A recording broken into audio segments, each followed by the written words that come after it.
Heya! Continuing through the Rise of the Incas set, we've got level 1 and 2 development cards. Ore, brick, feather, wool, potato.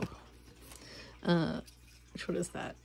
Why am I looking funny? Coca, and wood, and fish. To make it easier for me, but also other people with disabilities, anyone with low vision, anyone else with ADHD, anyone who's colorblind, I decided to kind of go abstract and go nuts. So it comes 3 of these card sort trays. I color coded, and of course some colors overlap, so I did mixes. So dev card in general, in Catan it's red, white, bluish colors, so I popped that in there. And they're a little bit wider than what will ideally fit, but honestly just having it mostly in is sufficient for me. If I can kind of chuck the card somewhere and know quickly visually where it is. I mean, I could kind of squish them down in, but even with the sleeves, they fit fine enough for me. And this will all be flat at the time. So dev cards, level 1 and 2, or potato. And I feel like Stephen Colbert is changing how we say potato forevermore. The other usual critters. Yeah, llama wool. I'm knocking everything over. I have to do all these videos with one hand. One of these days I'll have some money and I'll be able to get a GoPro or something, and that will be wonderful. Hopefully it won't take too long. I can find a used one. Here we go. Feathers, fishies, coca. Done. Easy. And to pack everything up so it doesn't just become one big jumble, I have these like soft bands that don't make my fingers feel weird like rubber bands do. And they're not painful for me to do. And the cards are sleeved anyway, so I'm not destroying cards.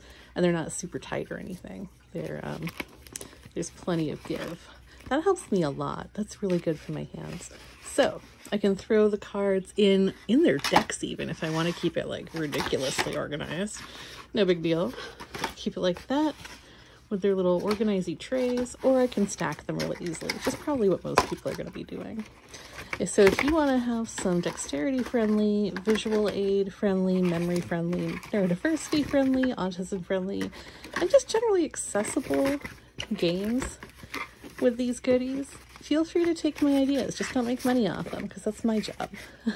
Find my Etsy shop, fruitfly7.etsy.com, if you want to buy anything. I'm happy to have you like trade with me. So ship me your blank ones, I'll ship you the colorful ones, or customize yours, and we'll just trade. And you give me a little bit of money and we'll make it work. I can call them whatever you want. I kind of put spices in parentheses because I'm doing a homemade expansion on this one already. I'm doing expansions and build-ons. One thing to know about this set, these cards are smaller. These cards are the same size or roundabout the same size as Ticket to Ride cards. I think I'm using 46 by 71 millimeter sleeves, but don't quote me on that. I'll double check. But they're different than the regular deck of cards with Catan. So be careful. The hexes and the edge pieces are the same. Other components are really similar, but the cards are smaller. So it'll be pretty obvious if you're trying to work in Rise of the Incas cards. They also have this back with potatoes and feathers and cool stuff on it. So that's a component we'll have to change up. You could always slide one of these with a regular back into a card sleeve. You know, just saying, if you wanted to make your own expansions. Feel free, have fun, enjoy the gloriously beautiful art. I love the art of the set, I love the design. I like that we're doing 3 phases to the Rise of the Incas and we're stacking properties over thickets. It's cool. Buy this game. Thank you, Catan.